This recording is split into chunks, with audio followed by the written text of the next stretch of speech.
রাত 9টা কি 10টা কালো রঙের একটি গাড়ি ছুটে চলেছে সেটার গন্তব্যের উদ্দেশ্যে।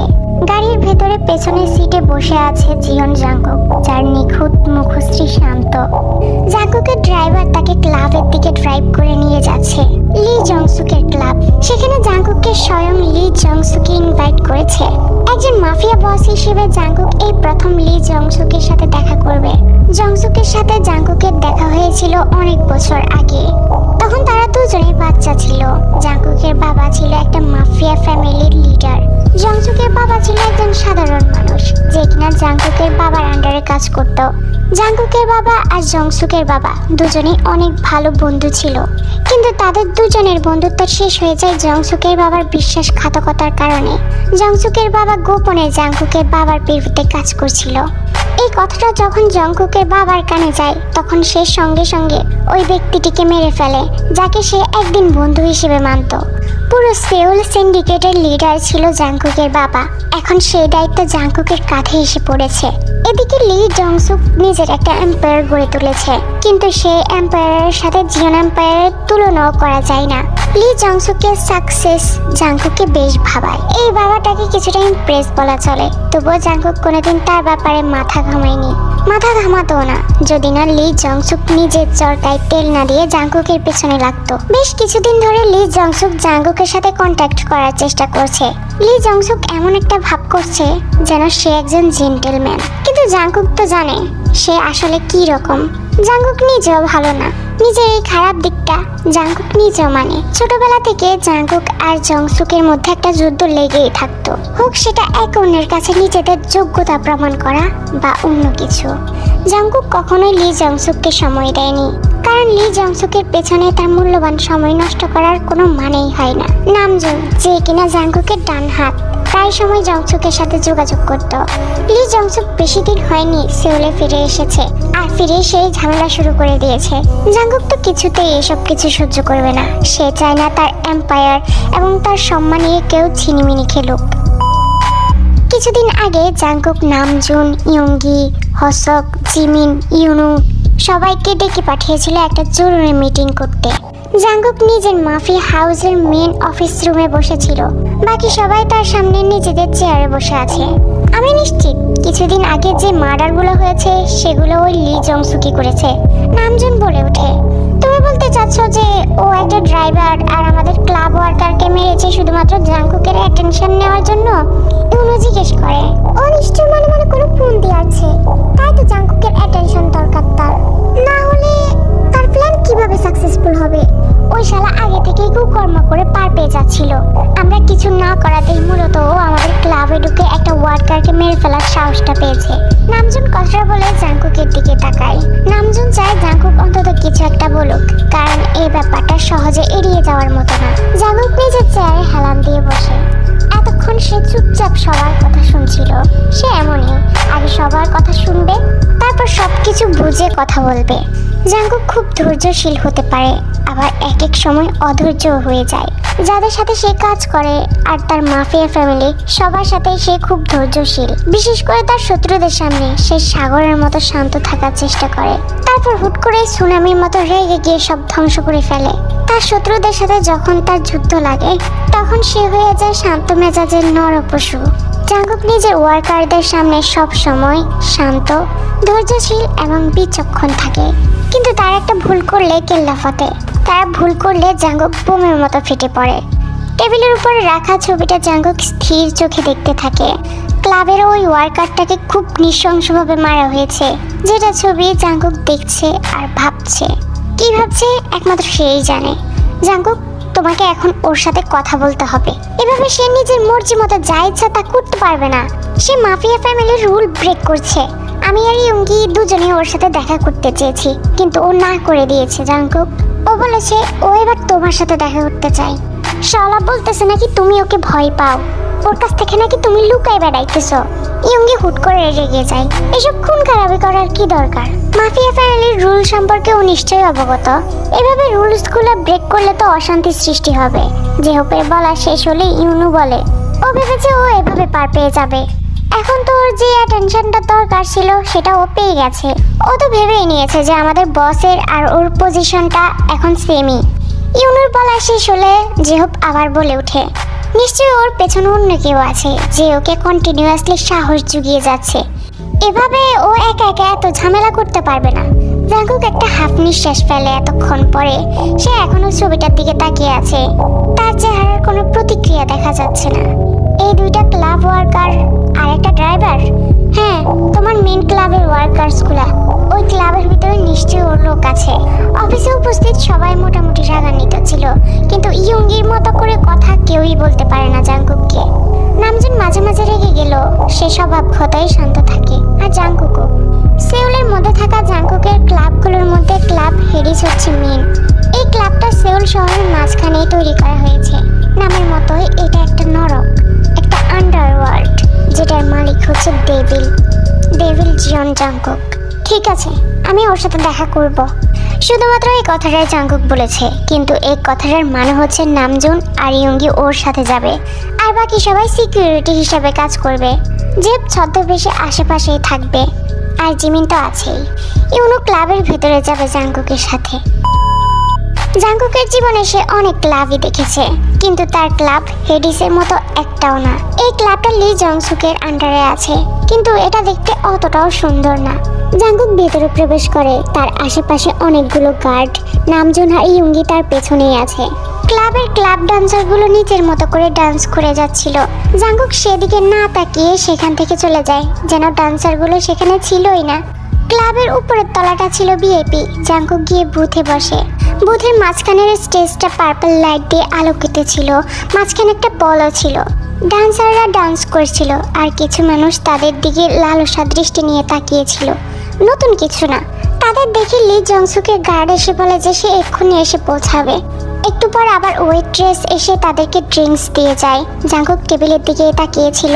মিউজিক চেঞ্জ হয়, নিউ ডান্সার আসে, কিন্তু জাঙ্কুকের চোখ তখনও টেবিলের উপরে স্থির ছিল, কারণ তাকে এগুলো মোটেও আকৃষ্ট করে না।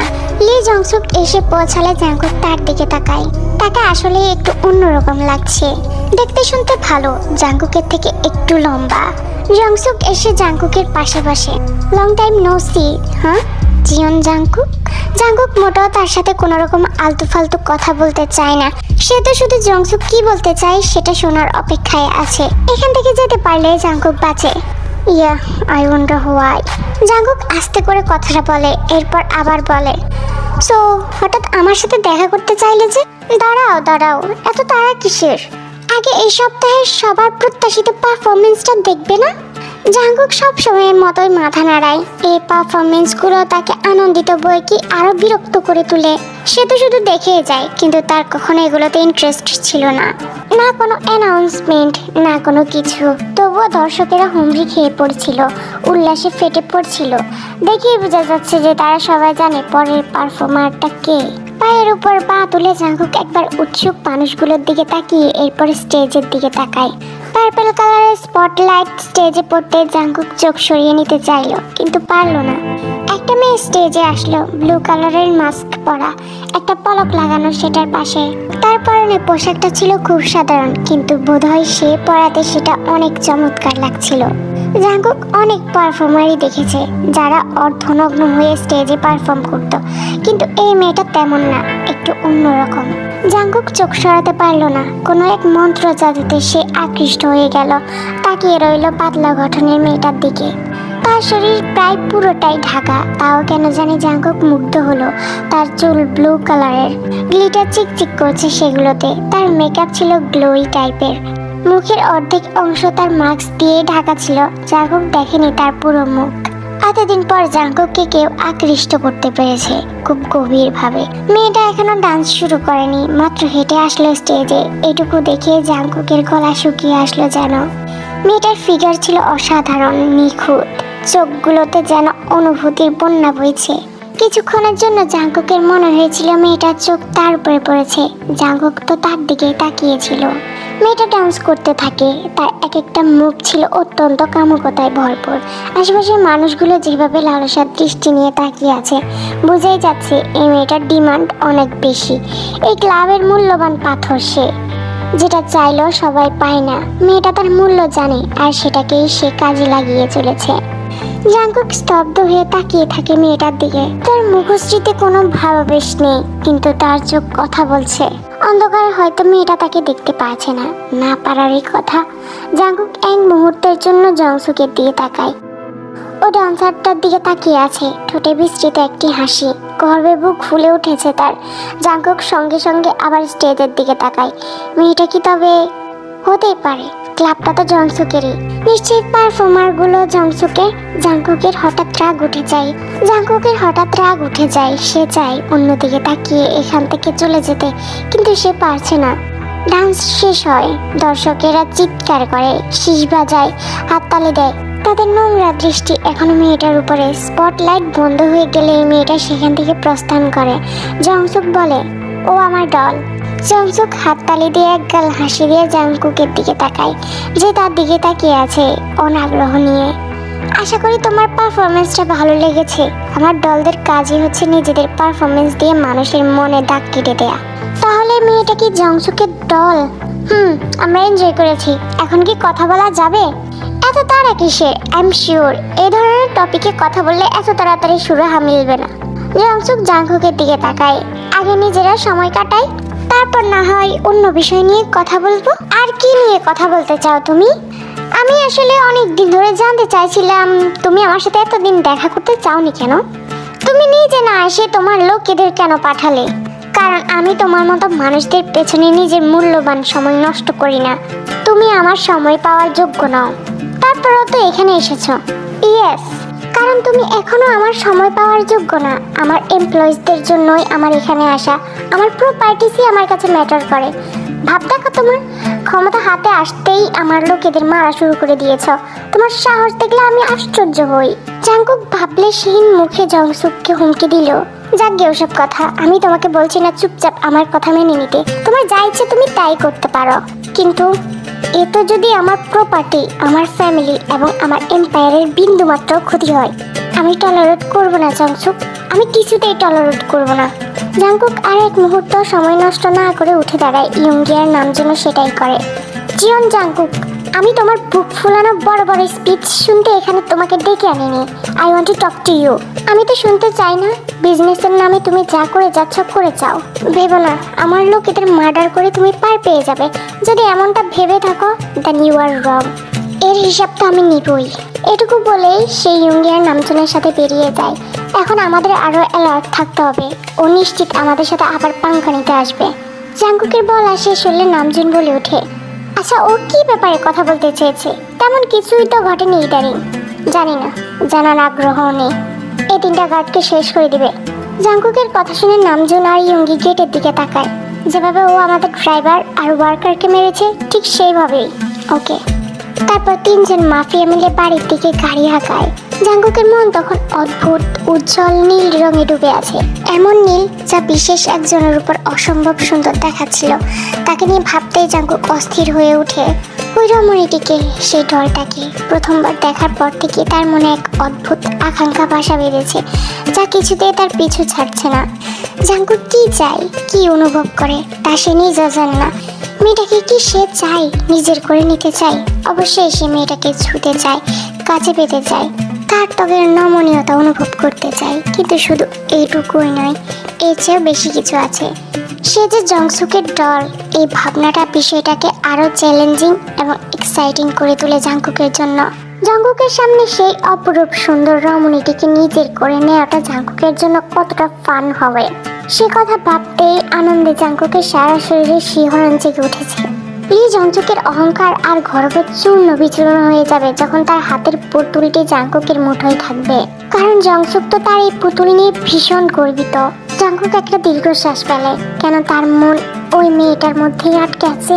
কেন তার চোখ আর প্রতিটি অঙ্গ জাংকুকের ভাবনা থেকে সরছে না? তা জাংকুক নিজেও জানে না। এর আগে এভাবে কখনো কেউই জাংকুককে মগ্ন করতে পারেনি। কেউই তাকে এক দৃষ্টে তাকিয়ে থাকতে বাধ্য করতে পারেনি। অথচ ওই মেয়েটা নিজের মুখ না দেখিয়েই সফল হয়েছে। জাংকুক চোখ বুঝলো, মনকে সব চিন্তা থেকে মুক্ত করার চেষ্টা করলো সে। কারণ এই মুহূর্তে সে কোনো কিছু বা কাউকে দিয়ে নিজের মাথা খারাপ করতে চায় না। ম্যানশনে পৌঁছে জাংকুক সবাইকে সংক্ষিপ্ত নির্দেশ দিল যে নীরবতা আরো জোরদার করতে হবে। এবং প্রতিটি ক্লাবে ওয়ার্কারদের সতর্ক করে দিতে হবে, আর সেখানকার নিরাপত্তাকে সর্বোচ্চ অগ্রাধিকার দিতে হবে। ইউক, তুমি খুব ভালো করে জানো তোমাকে কি করতে হবে। ইউগিয়াম মাথা নাড়ালো। সবকিছু রেকর্ড করতে হবে, কোনো ফুটেজে যেন কারচুপি না হয়। জাঙ্গুক জিমিন আর জংহসকের দিকে তাকিয়ে বলল, কিছু অস্বাভাবিক দেখলে আমাকে জানাবে। দুজনেই মাথা ঝাঁকায়। কোথাও যেন কোনো ভুল না হয়, কোথাও না। সবাইকে সবকিছু বলা শেষ হলে তখনই দরজায় মৃদু টোকা পড়ে। এসো। দরজা সামান্য খুলেই জিন উকি দিল। জাঙ্গুকের চোখ শীতল হয়। সে চোখ ফিরিয়ে নেয়। ডিনার রেডি হয়ে গেছে। ঠিক আছে, যাও। নামজু জিনের দিকে একবার তাকিয়ে মাথা নাড়ালো, তারপর জিন বেরিয়ে যায়। জাঙ্গুক একটা ছবির সামনে থামে। তার মনে বরাবরই শিল্পের জন্য একটা স্থান ছিল, কিন্তু সেভাবে কখনো উপভোগ করার সময় পায়নি। তার ম্যানশনে এবং পেন্ট হাউসে অসংখ্য পেন্টিং রয়েছে, কিন্তু সে কখনোই সেগুলোকে পুরোপুরি মুগ্ধ হয়ে দেখতে কাছে গিয়ে তাদের অর্থ বুঝতে পারেনি। কারো একজনের পায়ের শব্দ পেয়ে সে প্রায় ঘুরতে যাচ্ছিল, তখনই কেউ তার সাথে ধাক্কা খায়। সঙ্গে সঙ্গে জাঙ্কুক ঘুরে মেয়েটির দিকে হাত বাড়ালো, কিন্তু মেয়েটি জাঙ্কুকের সাহায্য ছাড়াই নিজের পায়ে স্থির হয়ে দাঁড়ায়। সরি, আমার মনোযোগ ব্রেসলেটের দিকে ছিল, আমি আপনাকে দেখিনি। মেয়েটা কথা বলতে বলতে ব্রেসলেটটা ফ্লোর থেকে তুলছিল, কিন্তু জাঙ্কুকের চোখ তখন ওই মেয়েটার উপরেই নিবদ্ধ। মেয়েটার চুলগুলো ছিল নীল রঙের, আর যখনই সে জাঙ্কুকের দিকে তাকায়, জাঙ্কুকের ভাবনাগুলো এলোমেলো হয়ে যায়। সে এমন কিছু অনুভব করে যেটা শব্দ দিয়ে ব্যাখ্যা করার মতো ছিল না। কাছ থেকে সে চোখগুলো আরো গভীর আর সুন্দর। তার মুখে কোনো মুখোশ নেই। মেয়েটাকে দেখে মনে হচ্ছিল যেন সে শিল্পীর তুলিতে আঁকা এক জীবন্ত প্রতিমা। তার সৌন্দর্য সত্যিই অতুলনীয়, আর তার কণ্ঠ সমুদ্রের মতো গভীর, মধুর মতো মিষ্টি, মসৃণ ও নরম। ভরা গোলাপি ঠোঁটগুলো সামান্য লিপ গ্লসে চকচক করছে। নাকটি পাতলা, যেন নিপুণ হাতে খোদাই করা। একটা মানুষ এতটা সুন্দর কিভাবে হতে পারে? সুন্দর অথচ ভীষণ বিপজ্জনক। সিল্কের সাদা টপ আর কালো আট শার্ট জিন্সে তাকে যেন প্রাণঘাতী দেখাচ্ছে। It's okay. জাঙ্কুক তার মুখের ভাব নিয়ন্ত্রণে বেশ দক্ষ, কিন্তু এই মুহূর্তে মেয়েটির দিকে তাকিয়ে সে শিথিল করে ফেলেছে সেটা। Thank you. জাঙ্কুক শুধু মাথা নাড়ালো। করিডোরে দুজন একা, খুব কাছাকাছি দাঁড়িয়ে, যেন কতকাল আগে থেকে তারা পরিচিত। সত্যি বলতে তো জাঙ্কুক তাকে শুধু পারফর্ম করতেই দেখেছে, আর কখনো দেখা হয়নি তার সাথে। ইফ ইউ ডোন্ট মাইন্ড, আমাকে এটার হুক লাগিয়ে দিবেন? মেয়েটি জাঙ্কুকের সামনে তার ব্রেসলেট তুলে ধরে। জাঙ্কুক ব্রেসলেটের দিকে তীক্ষ্ণ দৃষ্টি দিয়ে অতঃপর মেয়েটির দিকে তাকায়। মেয়েটির চোখে কোনো লজ্জা ছিল না, বরং সে জানতো আসলে সে কি করছে।